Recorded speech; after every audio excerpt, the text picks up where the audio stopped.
بسم اللہ الرحمن الرحیم۔ فضائل اعمال کی تعلیم، حکایت صحابہ سے پہلا باب، عنوان دین کی خاطر سختیوں کا برداشت کرنا اور تکالیف و مشقت کا جھیلنا۔ چھٹا واقعہ، حضرت خباب بن الارت کی تکلیفیں۔ حضرت خباب بن الارت بھی انہی مبارک ہستیوں میں ہیں جنہوں نے امتحان کے لیے اپنے آپ کو پیش کیا اور اللہ کے راستے میں سخت سے سخت تکلیفیں برداشت کیں۔ شروع ہی میں 5-6 آدمیوں کے بعد مسلمان ہو گئے تھے، اس لیے بہت زمانے تک تکلیفیں اٹھائیں۔ لوہے کی زرہ پہنا کر ان کو دھوپ میں ڈال دیا جاتا تھا، جس سے گرمی اور تپش کی وجہ سے پسینوں پر پسینے بہتے رہتے تھے۔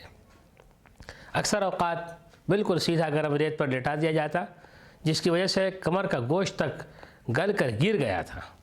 یہ ایک عورت کے غلام تھے، اس کو خبر پہنچی کہ حضور صلی اللہ علیہ وسلم سے ملتے ہیں، تو اس کی سزا میں لوہے کو گرم کر کے ان کے سر کو اس سے داغ دیتی تھی۔ حضرت عمر رضی اللہ تعالیٰ عنہ نے ایک مرتبہ عرصے کے بعد اپنے زمانے خلافت میں حضرت خباب سے ان تکالیف کی تفصیل پوچھی جو ان کو پہنچائی گئی تھیں۔ انہوں نے عرض کیا کہ میری کمر دیکھیں۔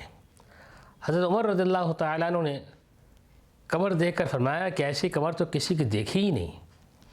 انہوں نے عرض کیا کہ مجھے آگ کے انگاروں پر ڈال کر گھسیٹا گیا، میری کمر کی چربی اور خون سے وہ آگ بجھی۔ ان حالات کے باوجود جب اسلام کو ترقی ہوئی اور فتوحات کا دروازہ کھلا تو اس پر رویا کرتے تھے کہ خدا نہ خواستہ ہمارے تکلیف کا بدلہ کہیں دنیا میں تو نہیں مل گیا۔ حضرت خباب رضی اللہ تعالیٰ عنہ کہتے ہیں کہ ایک مرتبہ حضور اقدس صلی اللہ علیہ وسلم نے خلاف عادت بہت لمبی نماز پڑھی۔ صحابہ کرام رضی اللہ تعالیٰ عنہ اجمعین نے اس کے متعلق عرض کیا تو حضور صلی اللہ علیہ وسلم نے ارشاد فرمایا کہ یہ رغبت و ڈر کی نماز تھی۔ میں نے اس میں اللہ تعالیٰ سے 3 دعائیں کی تھی، 2 ان میں سے قبول ہوئیں اور ایک کو انکار فرما دیا ہے۔ میں نے یہ دعا کی کہ میری ساری امت قحط سے ہلاک نہ ہو، یہ قبول ہو گئی۔ دوسری دعا یہ کی کہ ان پر کوئی ایسا دشمن مسلط نہ ہو جو ان کو بالکل مٹا دے، یہ بھی قبول ہو گئی۔ تیسری یہ دعا کی کہ ان میں آپس میں لڑائی جھگڑے نہ ہوں، یہ بات منظور نہیں ہوئی۔ حضرت خباب رضی اللہ تعالیٰ عنہ کا انتقال سن 37 ہجری میں ہوا اور کوفہ میں سب سے پہلے صحابی میں یہی دفن ہوئے۔ ان کے انتقال کے بعد علی رضی اللہ تعالیٰ عنہ کا گزر ان کی قبر پر ہوا تو ارشاد فرمایا، اللہ خباب پر رحم فرمائے، اپنی رغبت سے مسلمان ہوا اور خوشی سے ہجرت کی اور جہاد میں زندگی گزار دی اور مصیبتیں برداشت کیں۔